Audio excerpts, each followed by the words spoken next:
নমস্কার বন্ধুরা, আমি সোমনাথ। আজ শুভ সকালের সাথে সাথে উল্টো রথের পূর্ণতিথিতে চলে এলাম তোমাদের সাথে ছোট্ট একটি ব্লগ নিয়ে। এই ব্লগটি দিল্লির ইস্কন মন্দিরের কিছু দৃশ্য ও প্রভু জগন্নাথ দেবের দর্শনের জন্য ব্লগটি আমি বানিয়ে নিলাম। আশা করি বন্ধুরা তোমাদের সকলেরই এই ব্লগটি ভালো লাগবে। যেখানে দেখো অনেক মানুষের সমাগম রয়েছে এবং সুমধুর কীর্তনের সুরে সুরে সবাই কিভাবে নেচে চলেছে এই দেখে আমি আর থাকতে পারলাম না, তাই সাথে সাথ মিলিয়ে আমিও একটু চলে এলাম এখানে এনজয় করার জন্য। বন্ধুরা তোমরাও আজ জগন্নাথ দেবের দর্শন এই আমার ব্লগ থেকেই করে নিও। যারা হয়তো সামনে গিয়ে দর্শন করতে পারবে না তাদের এখান থেকেই আমি চেষ্টা ইচ্ছে তো আমারও করছে সবার সাথে সাথ মিলিয়ে এবং নিচে গিয়ে একটু আমিও কীর্তনের সুরে সুরে নেচে আসি, কিন্তু এই ব্লগ বানানোর জন্য আমার কাছে সেরকম কেউ নেই। এই যে ইস্কন মন্দিরটা রয়েছে দিল্লিতে, এটা খুব একটা প্রসিদ্ধ মন্দির। আশা করি যারা নাম শুনেছে অনেকেই হয়তো এখানে, এমনকি অনেকে এসেওছো। আশা করি সবারই এখানে এসেও ভালো লেগেছে। এরপর দেখো কিছুক্ষণের মধ্যে জগন্নাথ দেবের যে রথ তা আমরা দেখতে পাবো। জাস্ট আর কিছুক্ষণের অপেক্ষা বন্ধুরা। আমিও অনেকক্ষণ থেকে এইটারই অপেক্ষায় রয়েছি যে আর একটু করেই দেখতে পাবো। দেখো চলে এসেছে প্রায়।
চলে এসেছে।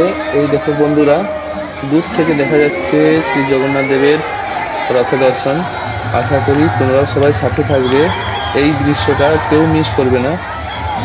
এই দেখো দেখো, আমি যতটা ভালোভাবে দেখানোর চেষ্টা করবো তোমাদের।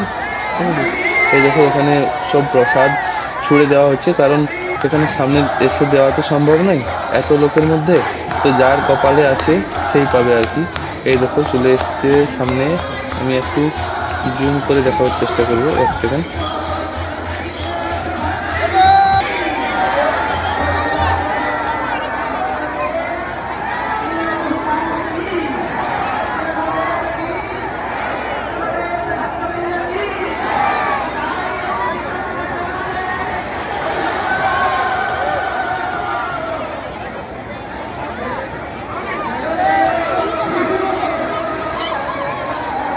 আশা করি তোমাদের সকলেরই ভালো লেগেছে, আর আমি যতটা দেখাবার চেষ্টা করলাম।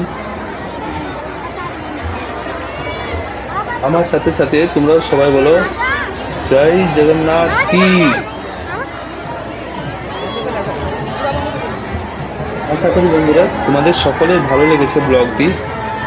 ধন্যবাদ। আমি তোমাদেরকে এইটা দেখাতে পেরেছি, যার জন্য অনেক নিজেকে গর্ব